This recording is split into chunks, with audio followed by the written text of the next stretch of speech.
This is my Polaroid Spectra, not been used for years and years and years.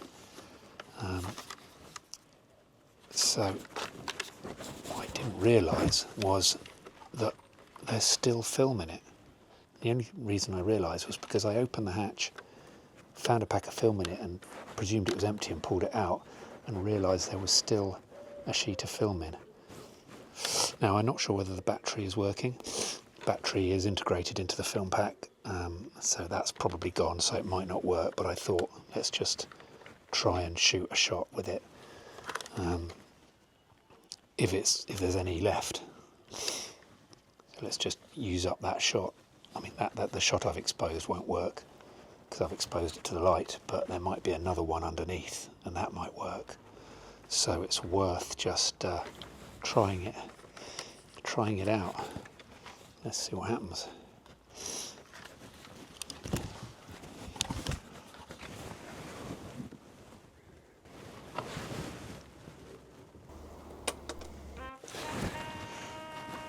Very disappointing.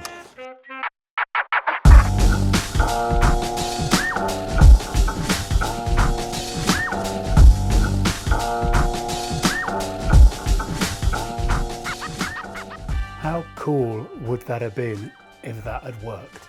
If that photo had actually come out? What were the odds? I mean, that film's been sat in this camera for years and years and years and years, so the odds of it working were pretty slim, but that is such a shame that something didn't come out.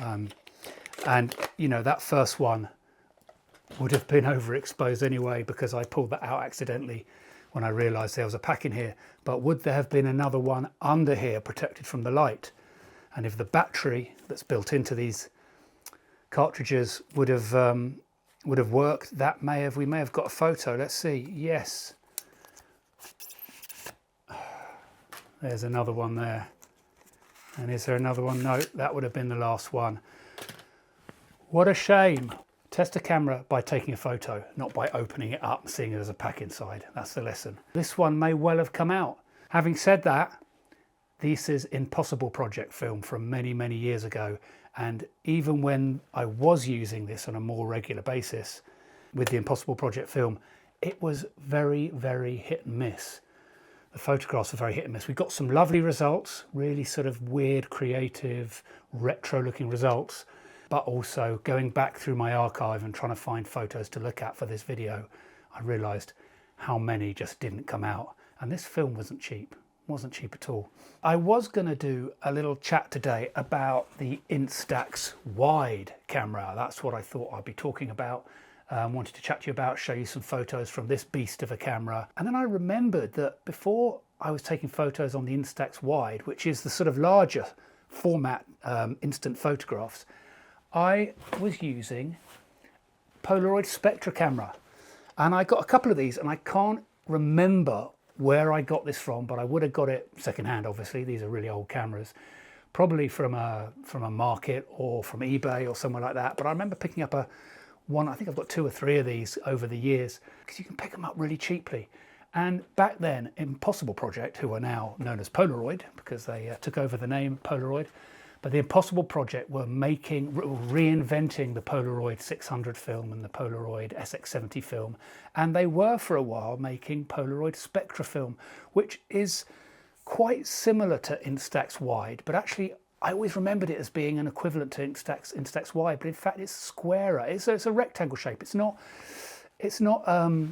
like the Polaroid, the classic Polaroid, but it isn't as wide as an Instax wide. And I got to say, it was many years ago, but I do remember really enjoying using that camera and really enjoying the results I got from it when the film worked. I mean, the chemistry in the film was very experimental, as all the Impossible Project stuff was at the very beginning.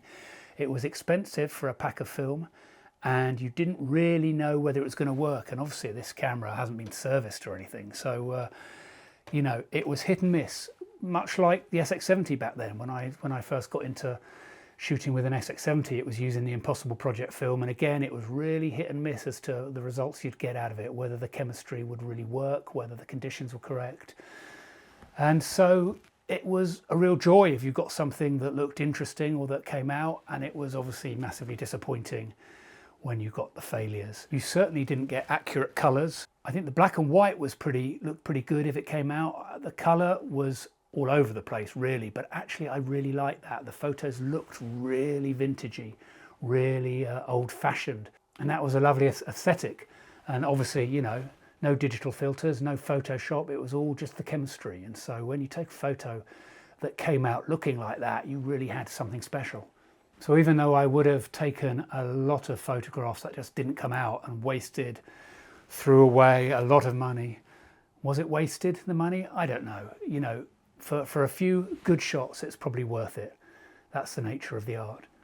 And I'm pleased I managed to get a few good shots because, of course, they don't make the film anymore. They stopped making Polaroid Spectra film and put all their focus into making the film for the SX70 cameras and the 600 cameras, and they've really pushed those. And of course, Polaroid is still making those, and they're now making cameras and making the film.